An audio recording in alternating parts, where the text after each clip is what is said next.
J'ai tant besoin de toi. J'ai tant. Devant la maman là. Gloire à Jésus. Les pasteurs là doivent se cacher.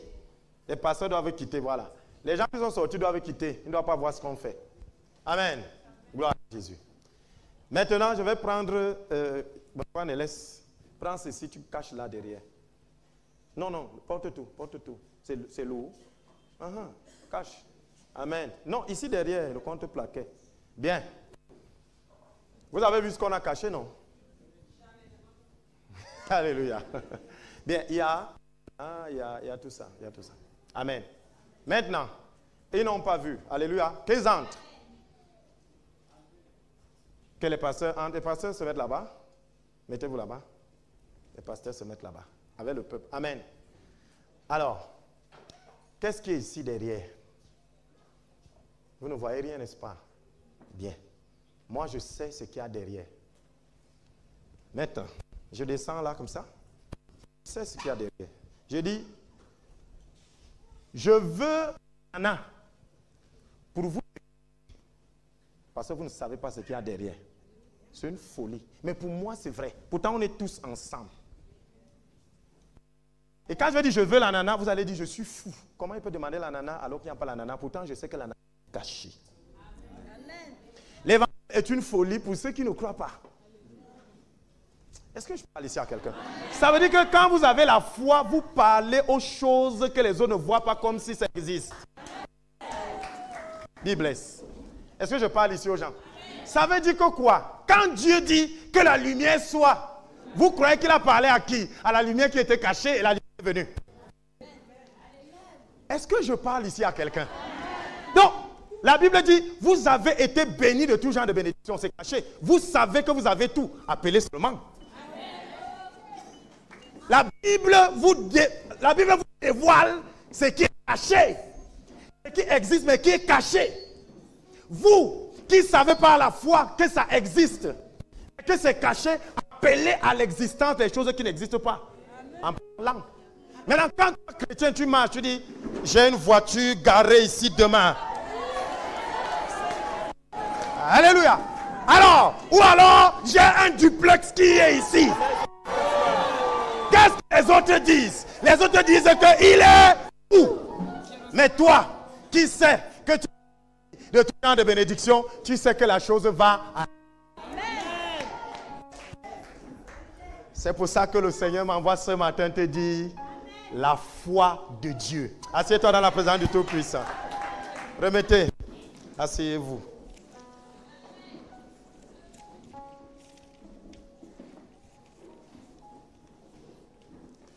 La Bible dit que l'évangile est une folie pour ceux qui périssent. Parce qu'il ne va pas comprendre comment moi je dis, j'ai déjà une voiture, j'ai le duplex, c'est même ici, il ne voit pas. Mais toi qui sais que c'est caché, tu pars. Et c'est là où nous appliquons très mal notre foi. Vous arrangez les circonstances dans lesquelles les choses doivent venir. Satan vous bloque là-bas et votre foi est bloquée. Donc, comme pour construire un duplex, il faut 100 millions, il faut un travail, il faut. Tu ne peux même pas croire que tu peux construire parce que tu n'as pas le travail. Et Satan bloque simplement le travail. Il y a des gens ici dont la construction est bloquée à cause de ça. Je vais aller prêter chez qui? Je vais aller voir qui? Satan les bloque. Regardez bien le jour que tu as commencé à les demander, c'est bloqué. Mon juste vivra par la foi. Je suis en train de m'adresser ça à quelqu'un. Je vois 2021 ouvert. Au nom de Jésus. Tu vas finir ce que tu as commencé là. 2021. Et tu vas finir ce que tu n'as même pas commencé là. En 2021. Au nom de Jésus. Ça veut dire quoi? C'est nous qui avons mis les choses là derrière. Ce n'est pas qu'elles n'existent pas. Mais elles sont cachées. Elles sont cachées. Si moi maintenant qui les ai mises, je te dis que c'est là. Appelle-les simplement. Tu doutes quoi? Tu as confiance en moi, non? Je vous ai béni de tout genre de bénédiction. Tout genre. Il n'a pas dit ceci. Tout genre. Vraiment. Tout genre, c'est tout genre. Appelle seulement. Quel que soit le genre. Il dit, je vous ai déjà béni. Donc, vous avez vu tout à l'heure, c'était caché. Ils sont entrés. Moi qui ai tout vu, je suis parti. J'ai dit, je veux la la nana. Ils étaient dépassés. Oui, même la nana. D'abord, ils ne savaient même pas ce qui se passait. C'est ça alors. Les païens, ils ne savent même pas ce qui se passe. Mais moi qui sais, j'ai mis ça là derrière, c'est caché. Je suis allé avec la conviction. Ce n'était qu'un problème de planche. Voilà le seul problème, la planche. Et c'est par la foi. Ça veut dire quoi? Vous croyez en ce que je dis, parce que je ne mens pas. Je n'ai aucun intérêt à vous mentir. Comme je ne mens pas, j'ai mis. Ce n'est pas parce que tu ne vois pas. Si moi je te dis que c'est là, tu doutes pourquoi? Appelle alors. Vous verrez que parmi les gens qui doivent appeler, d'autres vont essayer, d'autres vont appeler, d'autres vont se dire, peut-être il manque. C'est ça donc tout le dehors que vous voyez là. Dis erreur. Il y a la foi en Dieu et la foi de Dieu. Ça, c'est pour les chrétiens matures. La foi de Dieu. Dieu a dit que la lumière soit. Il n'est pas descendu venir fabriquer la lumière, comme on fait là. Que ceci produise. Il n'est pas descendu faire. Il a cru là-bas lui-même et il a dit. Et la chose est arrivée. Et lui-même, il a vu que c'était bon. C'est ça la foi de Dieu, pas la foi en Dieu. Nous tous ici, la majorité des gens ont la foi en Dieu. Mais il y a ce qu'on appelle la foi de Dieu. C'est-à-dire la foi qui crée. La foi qui appelle. Et vous voyez que le mot création ici n'a pas son sens. Parce que tout a déjà été créé, sauf que des choses ont été cachées dans les cieux. Il y a des choses des cieux qui doivent venir sur la terre. Et c'est par la foi qu'on les appelle. Je parle ici à quelqu'un. Maintenant, quelle est ta prière? Seigneur, je vous prie qu'il y ait une maison ici. Il vient et place. Seigneur, je prie qu'il y ait une maison ici. Il ne te répond plus. Il a déjà donné. C'est à toi d'appeler. C'est à toi de parler. Il a payé. Écoutez, quand vous entrez dans un restaurant, alléluia, vous voulez inviter les gens dans un restaurant. Vous avez affaire. Qu'est-ce que vous faites? Vous arrivez, vous payez, vous indiquez que ceux qui viendront demander en mon nom, servez. Mais vous, non, vous venez en mon nom, vous vous asseyez là-bas. Vous allez sortir affamé si vous ne parlez pas. Oh, amenez! Je suis en train de m'adresser ça à quelqu'un. Ça a déjà été payé, ça a déjà été donné. Appelez. Dites, viens. Et c'est pour ça qu'on va te trouver en train de dire, viens. Quelqu'un va regarder devant, il ne voit rien. Il regarde, il dit que le type ci est fou. Amen. Si on ne t'a pas encore dit que tu es fou dans la foi, c'est que tu n'es pas dans la foi. Parce que tu te respectes beaucoup. Tu vas sur un terrain, on te dit que partout là où foule la plante de ton pied te donne en possession. Tu te passes là, tu dis, hé Dieu, le type va arracher mon terrain. Dieu aussi te regarde. Il dit, j'ai dit que foule. On t'a dit, partout là où foule, je te donne. Qu'est-ce que toi tu as fait? C'est Dieu qui doit encore venir fouler. Si quelqu'un va arracher ton terrain, tu prends légalement la carte. Voici le terrain, voilà la dénomination. Même s'il a construit, tu fais comme ça. Tu fais le tour. Dès que tu fermes là, tu dis, ça m'appartient. Au nom de Jésus. Tu rentres, c'est fini. Les anges vont venir atterrir dans cet endroit. Mais tu vas aller voir le procureur. Et dès que tu as commencé, tu vas dire, Seigneur, je prie que, fais que les papiers, est-ce que Dieu passe? Est-ce que c'est sa façon d'agir? Ton procureur et toi, vous allez vous embourber. Parce que ce n'est pas biblique que je vous donne ce que le procureur aura décidé. Dieu dit, avant d'aller voir le procureur, foule toi-même par les pieds. Le procureur va venir dire. Le procureur dit la loi. Et comme en Jésus, c'est la fin de la loi, sa loi ne s'applique pas à toi. Oh là là.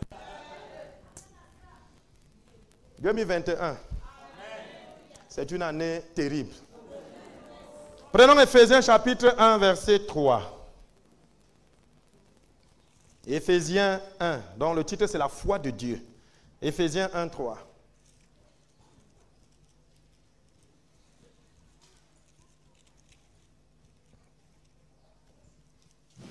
Éphésiens chapitre 1, verset 3. Il est écrit, je lis au nom de Jésus-Christ. Béni soit le Dieu et Père de notre Seigneur Jésus-Christ, qui nous a bénis de toutes sortes, de toutes bénédictions spirituelles dans les lieux célestes en Christ. C'est ce qu'on a fait là. On a pris tout ça, on a mis là. Vous êtes, on dit béni soit le Seigneur. Ça veut dire que pour commencer à prendre quelque chose de Dieu, il faut d'abord le bénir. faut bien lire la parole. C'est comme ça qu'il veut que ce soit. Béni soit le Seigneur, le Père de notre Seigneur et Sauveur, qui nous a bénis. C'est au passé. Béni de tout genre. Tes besoins là dépassent tout genre. Pour que ça, c'est chez le marabout, ça, c'est... Tu divises quoi? On dit... Tout genre de bénédiction, mais c'est où? Dans les lieux célestes. Ça veut dire que c'est encore invisible. Mais c'est déjà là pour toi. Béni soit le Père de notre Seigneur et Sauveur Jésus-Christ, qui nous a bénis de tout genre de bénédiction dans les lieux célestes en Jésus. Nous avons la bénédiction, c'est où? Dans les lieux célestes, en qui? En Jésus. Il faut que nous remplissions toutes ces conditions. Vous croyez en Dieu, non? Tout le monde ici croit. Même moi, je commettais cette erreur. Voici ce que mon Dieu peut faire. Il peut tout faire. C'est voici ce que mon Dieu veut faire. Parce qu'il faut que tu sois dans sa volonté pour avoir, pas dans ses possibilités. Amen. Tout est possible. Pour celui qui croit, tout est possible. Maintenant, est-ce que c'est la volonté? Ah.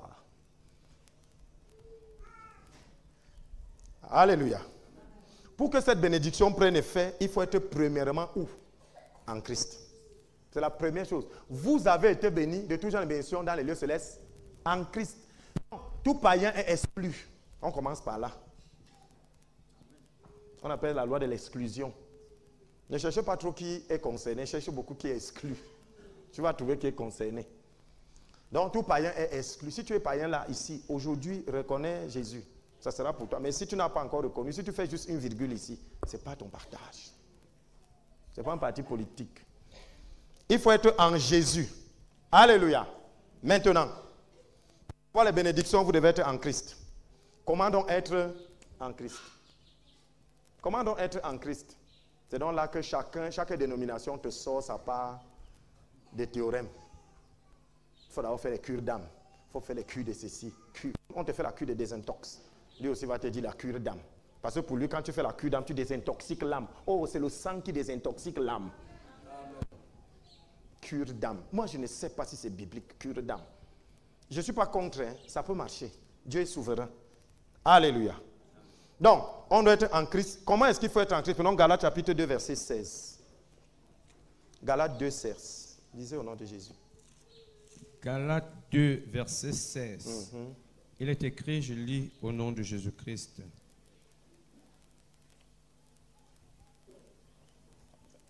Néanmoins, sachant que ce n'est pas par les œuvres de la loi que l'homme est justifié, mais par la foi en Jésus-Christ, nous aussi, nous avons cru en Jésus-Christ, afin d'être justifiés par la foi en Christ et non par les œuvres de la loi, parce que personne ne sera justifié par les œuvres de la loi. Amen. Au point où, dès que tu arrives ici, si on voit que tu as une maladie, je te pose la question que est-ce que ta cure d'âme a même marché? Alléluia. Les œuvres. Est-ce que tu as bien fait? Dès que vous voyez faire quelque part, freinez un peu. Examinez le fait là. On dit que personne ne sera justifié par les œuvres de la loi. Personne. C'est par la foi qu'on est justifié. Crois. Et croire, c'est facile. Bien aimé, qui croit ici que Jésus-Christ est ressuscité des morts? Hey, c'est fini. Tu es en Christ. Tu es en Christ. On nous faisait faire, quand on était petit, on avait une façon là, comme on était trop gourmand, on entrait souvent l'amitié. Ça veut dire que quand tu as le beignet, tu me donnes. Alléluia. L'affaire là, vous ne connaissez pas, c'est très puissant. Ne faites pas ça. Je vous dis, ne faites pas. Et on faisait comme ça. On entre. Maintenant, on sort comment? On sortait quand tu étais énervé parce que tu n'arrives. L'autre t'avait refusé. On sort. On entrait. On entre simplement avec un acte. Pour Jésus, tu confesses. C'est simple. Vous entrez en Christ. Vous entrez l'amitié avec Jésus. Vous entrez dans l'alliance. Confessant, croyant. Jésus est ressuscité de mort, oui. Je crois. Fin. Vous êtes en Christ. C'est terminé. Vous êtes entré. Quand on entrait là, rien ne se passait. Hein. Il fallait attendre quand un avait le beignet pour comprendre. Il était obligé de donner. Mais quand il entrait, là, il n'y avait rien. C'est pour ça que quand vous entrez avec Jésus, alléluia, vous ne sentez rien, mais vous êtes déjà entré. Donc il n'y a pas cure d'âme à dire qu'il faut... Hey! Ou entrer même est plus dur que rester là. Quand vous entrez en Jésus, la Bible dit, quand vous confessez, vous croyez dans votre cœur que le Seigneur l'a ressuscité des morts et vous croyez qu'il est le Fils de Dieu. Vous le confessez. Vous êtes sauvés. C'est fini, vous êtes en Christ. Le reste là, il s'en charge. Alléluia. Donc, si on t'a demandé de faire les pompes, de marcher à genoux sur 10 km, faire pénitence, faire machin, faux. C'est de l'hérésie. Tu as été exclu de la grâce don de Jésus. Tu as fait. Tu sais avec qui tu t'es connecté. Tu sais avec qui tu es entré. Nous, on est entré avec Jésus en croyant et en confessant. Ça veut dire que tant assis où tu es là, il suffit de croire et de confesser là où tu es là. Bien aimé, le type sur la croix n'est pas descendu. C'est le premier sauvé. C'est le premier. Ce soir, toi et moi, nous serons. Hey, si on me dit ça, j'enlève la fesse si je vous dis bye bye. Je sors comme ça et dis Luther, continue ça. Je m'en vais. Puisque c'est ça que je cherche. Et quelqu'un vient me dire que ce soir, nous serons. Un jour, le Seigneur, pendant ma prière, me dit que les gens sont déjà devenus tellement religieux que même si je me mets à la poste centrale, il prend le taxi pour venir à l'église, au tabernacle. Si je lui dis que me voici, il va dire que non, je m'en vais d'abord à l'église. Si tu es comme ça, tu es religieux. C'est Jésus que tu cherches. Là où tu le trouves, tu t'arrêtes.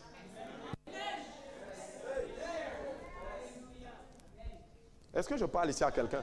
D'où les pasteurs qui passent au temps à dire c'est mes brebis. Attention, si vous trouvez Christ quelque part, allez. Vous m'avez suivi? Vous trouvez Christ quelque part, allez là-bas. Alléluia. Donc, quand vous acceptez Jésus comme Seigneur et Sauveur, là vous êtes assis, fin. Le bandit là seulement dit, ne m'oublie pas, souviens-toi demain, il a dit ce soir. Il a fait quoi d'autre? Il a seulement confessé. Il a curé l'âme. Le bandit là, s'il commençait, Jésus allait lui dire que, gars, attends, il est tard, je dois être crucifié. Si le bandit commençait à faire la cure d'âme, s'il commençait à raconter ça, comment vous faites raconter avec les petits cahiers? Nous-mêmes on a fait ça. Si le bandit là disait, Seigneur, attends, un militaire romain, soldat, va me prendre, je vais faire la cure d'âme à Jésus. Jésus dit, oui, vas-y. Jésus allait lui dire que, frère, mon temps, je dois mourir pour eux. Donc ta cure d'âme attend. Il n'a pas fait ça. Pourquoi vous voulez nous faire ça? Pourquoi? C'est pour ça que les pentecôtistes, on nous insulte partout. Bien aimé, ce n'est pas par la loi que nous devenons participants, c'est par la foi. Donc, nous avons été bénis de tout genre de bénédictions dans les lieux célestes. En qui? En Jésus. Pour être en Jésus, vous croyez, vous confessez. Nous sommes déjà en Jésus. Alléluia. Maintenant donc, on est déjà dans la position d'avoir ces bénédictions. Mais d'autres s'arrêtent donc là. Et c'est là où tout commence. Au point où vous perdez le temps à Dieu. Pendant 20 ans, tu as perdu le temps à Dieu. Comme Dieu est le maître du temps, tu t'es perdu du temps. Au point où tu te maries à 50 ans et tu dis que c'est la grâce. Non, c'est à 50 ans que tu as compris. C'est agressif. Dieu n'a pas besoin de te perdre du temps. C'est toi qui n'as pas compris. Et il a fallu 50 ans pour que tu comprennes et que ça s'ouvre. Seigneur, je prie pour ça, je prie. Ils te disent, j'ai déjà donné, je prie, j'ai donné. Ah, j'ai donné. Quelle est la différence entre faire de Dieu son coursier et être son serviteur? Parce que vous en faites votre coursier. Dieu, viens faire. Ce n'est pas ta façon de dire ou ta position. Le que tu l'as appelé qui vient faire, à ta façon. C'est pour ça qu'il a dit, j'ai déjà donné. Appelle. J'ai déjà donné. Prends. Appelle. Dieu est invisible. Il ne peut vous donner que les choses d'abord invisibles. Et comme vous êtes visible, il vous a donné un moyen d'appeler. Par la voix. Quand tu es assis là, tu dis, ok, tu vas entrer en Christ. Il y a un endroit où je vous dis, levez-vous, venez ici. C'est pour dire que Jésus est à côté de toi là, non? Pourquoi tu peux donc mourir là en enfer même s'il est à côté de toi? Parce que tu n'as pas confessé. Le salut qu'il donne est là, à côté de toi. Il dit, ce n'est pas loin, c'est dans ta bouche. Ça marche avec toi, mais tu peux aller en enfer tant que tu ne sors pas ça. Vous comprenez? Donc, pour donner sa vie à Jésus, il y a un endroit. Même dans votre champ, vous confessez Jésus là-bas. Vous êtes sauvés. Alléluia! Mais vous pouvez aussi mourir étant au champ, non? Il suffit de ne pas confesser. C'est pour dire que la confession est dangereuse. Ce qu'on vous fait dire souvent là, c'est très dangereux. Il y a beaucoup de témoins. Ce qu'on vous fait dire dans le noir là, promets-moi de ne plus. Dites, vous ne connaissez pas le témoin. Quand le témoin va vous chasser, que mais tu avais dit non, pourquoi tu veux rompre ça? Alléluia. Donc, on est en Jésus. On a déjà vu comment on est en Jésus par la foi. Et maintenant, comment est-ce qu'il faut appeler ces bénédictions dans les lieux célestes? Alléluia. C'est en confessant. En appelant. Il y a des choses que Dieu a déjà données. Que si vous priez, ça ne change rien.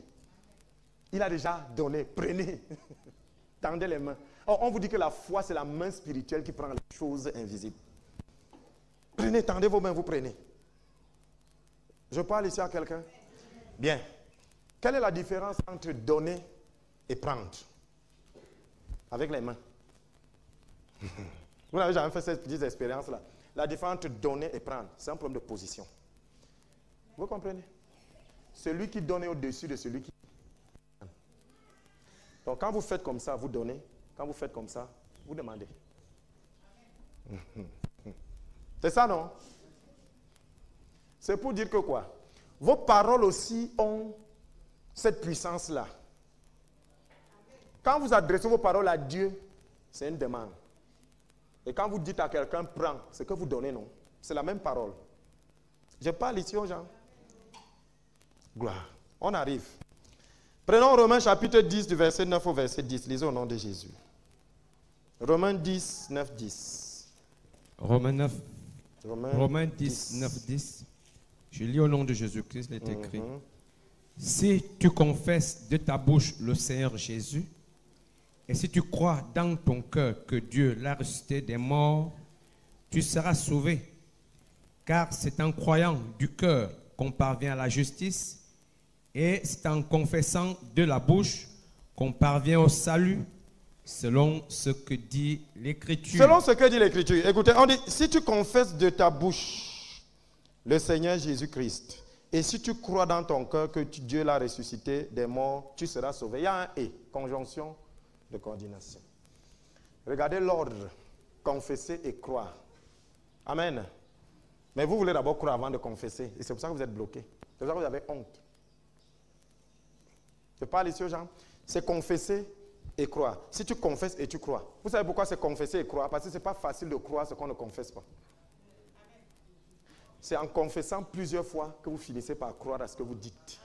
C'est pour ça que les menteurs, c'est difficile de les faire ne plus mentir. Parce qu'ils ont tellement dit qu'ils finissent par croire à leurs mensonges. Je parle ici aux gens.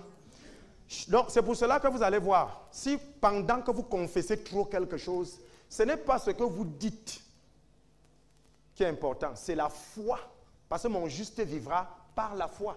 Donc, c'est ce que vous dites qui stimule votre foi dans le cœur et la foi se met à agir. Votre foi grandit. Jésus a dit à quelqu'un, je n'ai pas vu une aussi grande foi. On nourrit la foi par la confession. Et la foi réside où? Dans le cœur. Donc pendant que vous confessez quelque chose, matin, midi, soir, votre cœur finit par croire. Et c'est là où il y a l'explosion. Ne vous y trompez pas, mon juste vivra par la foi. Rien d'autre. C'est la foi. Tout ce qu'on fait ici, c'est pour vous amener à la foi. Prenons...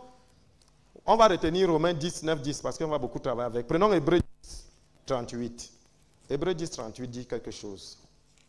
Hébreux chapitre 10, verset 38. Il est écrit, je lis au nom de Jésus-Christ. Et mon juste vivra par la foi, mais s'il se retire, mon âme ne prend pas plaisir en lui. Vous voyez, s'il se retire, mon âme ne prend pas plaisir en lui. Vous voyez, les chrétiens se décident au moment où ça veut éclore. Et Dieu annule. Donc au moment où ça veut déjà donner là, découragement, Dieu annule. Tu dis que c'est faux. C'était vrai. C'est qu'au moment où ça voulait déjà prendre. Et Satan est spécialiste pour ça. Tu vas voir, tu vas commencer à être fidèle. 1 mois, 2 mois, 3 mois, 6, 2 mois, un an. Dès que ça veut déjà faire, pouf, tu perds tout ce temps. Soyez même un peu comme mes oncles. Que quand il a déjà investi, il attend l'aboutissement. Même le temps que vous investissez là, ne gâchez pas ça. Il y a des gens ici qui ont déjà gâché ça. Ils font. Quand ça veut déjà partir, ils annulent. Ils reviennent, ils font. Ça veut déjà partir, ils annulent. Ils font. Ce qui fait qu'ils perdent tout leur temps. Tu attends 25 ans. Je suis là depuis 25 ans, rien n'a marché. Tu as repris pendant 25 ans. Je parle ici à quelqu'un. Mon juste vivra par la foi. Vous proclamez quelque chose, c'est ça qui entre dans votre cœur pour produire la foi qui est nécessaire pour la chose que vous voulez. Je parle ici à quelqu'un. Alléluia. Bien. Sinon, parfois, certaines promesses de Dieu dans ta vie tardent. Il y a 2 raisons. Première raison, tu ne confesses jamais. Jamais. Tu es un muet dans le spirituel. Tu es muet. Vous avez marché avec un muet? Hein? Mais tu peux me t'énerver. Par tout ce que tu dis, fait, Parfois, on a besoin du son de quelqu'un. Hein, Parfois, on a besoin d'écouter quelqu'un. Mais lui, toi, ce n'est que toi qui parles. Et c'est souvent ça avec Dieu. Donc, toi, depuis que tu pries là, tu pries. Dieu ne t'a jamais répondu. Tu as les grosses prières comme ça. Lui ne te répond pas. Je parle ici aux gens. Donc, si parfois, la première raison, c'est que tu ne parles pas. Je n'ai pas dit prier. J'ai dit parler. Je parle ici de la foi de Dieu. Dieu ne se prie pas lui-même. Dieu parle. Je parle de la foi de Dieu. Je ne parle pas de la foi simple. Je dis la foi de Dieu. C'est pour les chrétiens matures.